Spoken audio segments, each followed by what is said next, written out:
Alright, so you may have grown up in an era where tough love was the parenting style of the times, all right? Like tough love, scolding, harsh criticism. That was the way that parents or authority figures of the time felt like they were correcting us, teaching us, being good parents, right? They felt like if I am tough with you, then I prepare you for this tough world or something of that to that effect, right? And so as a result of it, you've grown up as an adult who is tough on yourself. And sometimes being tough on yourself is exactly what you need to like give you that kick in the bum to like go do what you need to do, like go do it. But oftentimes we are unfairly and unjustly, like unnecessarily tough with ourselves to the point where we're harsh, we're mean, where we are just like, we are not kind to ourselves, and we are actually not showing ourselves love. So in this video, we're going to continue the conversation about compassionate responses. Now, if you've gotten this far, then maybe you've already seen the other videos where we talk about how to be non-judgmentally accepting of yourself, how to forgive yourself, how to be understanding and show empathy to yourself. In this video, we're going to be talking about the importance of encouraging yourself and supporting yourself. Like, what does it look like for you to be your cheerleader versus you to be your enemy? All right, so we're going to talk a little bit about that in this video. Okay.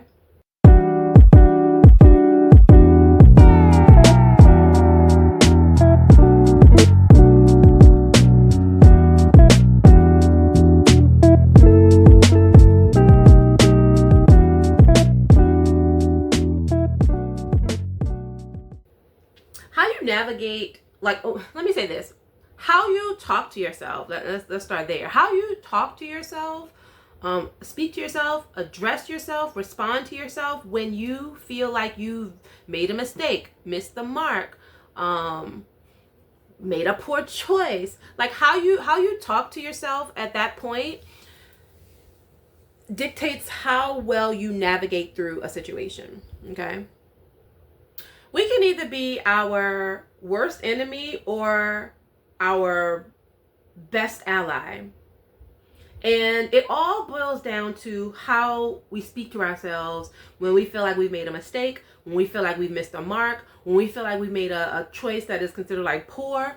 How we talk to ourselves or speak to ourselves, how we respond to ourselves can make or break how well or how easily we navigate through our lessons, our problems, our challenges, right? And so quite a few people that I talk to in one-on-one sessions and in group sessions, in healing circle spaces and in general conversation, quite a few people, when we're talking just about how they're performing, how they feel like they're performing in life or how they feel like they did with a situation, almost all of them have these really negative ways of describing themselves or talking about themselves to the point where they actually sound like an enemy to themselves. I'm like, I actually be wondering in my mind, I'm like, do you even like you? Like, are you even supportive of you? Like, is this how you would talk to other people? This how you would talk to your children, like your friends? Or is this, you just reserve this harshness for yourself? Because like, why are you talking to yourself like that? Why are you so hard on yourself?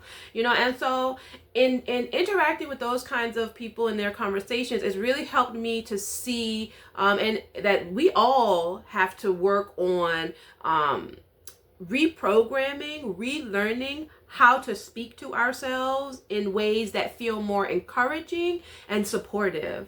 Like, it's one thing for you to assess yourself and to say, hey, I didn't do too well there. Here are some ways I can do better.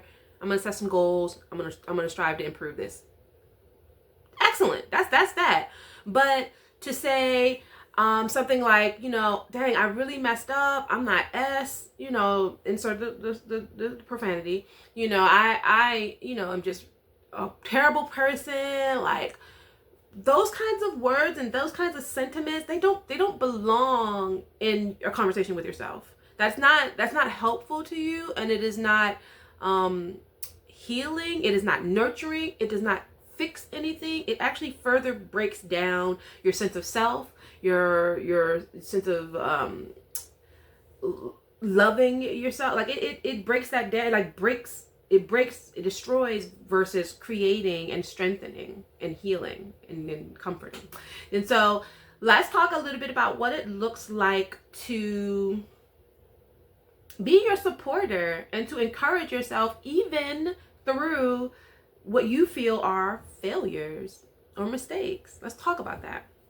So first thing, I know that we're all like, children need villages, and you can't do it without villages. And I just think that that is an excellent way to look at all humans. I feel like all humans need villages, aka communities of people who support them, who look out for them, who check in on them, who provide things that they might not have.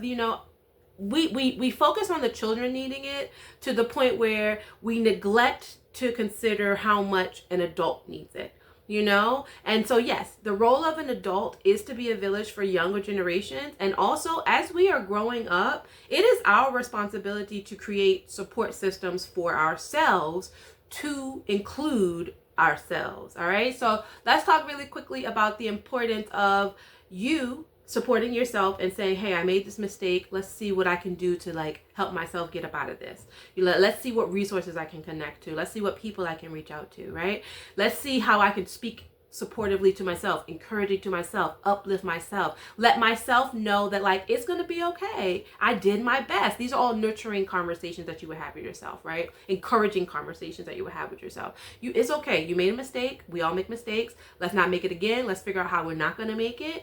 And you did your best. You did your best. You may have felt like you missed the mark, but you did your best, and if you want to do better, improve, okay, let's talk about some ways to improve in these areas. So those are encouraging conversations that we need to start having with ourselves, where we acknowledge the problem and the challenge and the mistake. However, we don't define ourselves by it, and we don't allow it to pigeonhole us or limit us to thinking that that is all that we are able to be or do.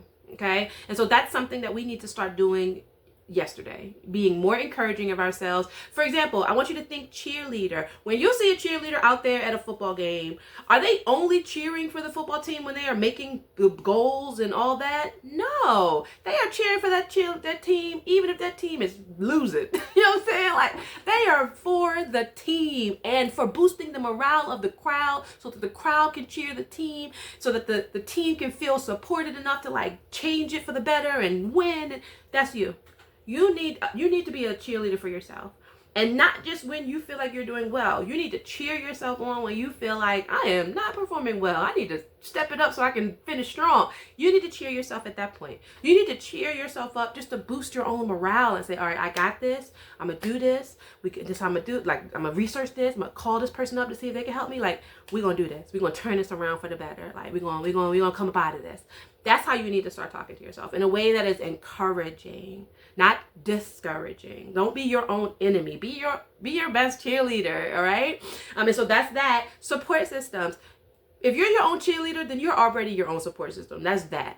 And also, it is your responsibility as you come into adulthood to identify your supports. It is your responsibility to say, my mental health is feeling off. I need to identify a skilled mental health professional or a spiritual wellness practitioner who I can partner with and unpack some of this mental health stuff. It's your responsibility to choose your medical professionals, to say, I haven't been to the doctors. I need to go run some tests. It's your responsibility to choose who else should be a part of your, I don't know. Everybody has different types of support that they're needing. Finances. You realize that you're not managing your finances well and you don't know how to do it. You can't figure out how to do it, how to grow your money, how to manage your money, how to, etc. That's your responsibility to recognize that, to understand that, and then to say, okay, I'm going to partner with this professor or this finance manager or this institution, this financial institution to learn the thing or to feel supported in developing myself in these ways. All right. And so think of that. Even friend groups, it is your responsibility to say, okay, I feel lonely, or I feel like I don't have good friend groups or good connections. And so what am I going to do to put myself out there, to attract new friendships, to release these old friendships so I can attract healthier supporters, etc. That is your responsibility to set that up. So that you need to go mix and mingle in spaces that feel authentic to you, that feel genuine. Don't just go out there and just go to the clubs if you're not really somebody who goes to clubs. Go be where you usually would want to be. If you're into like quiet mixing and mingling, go find you a quiet event to mix and mingle in, and then stay open to building some type of connection over time. Like, it's our responsibility.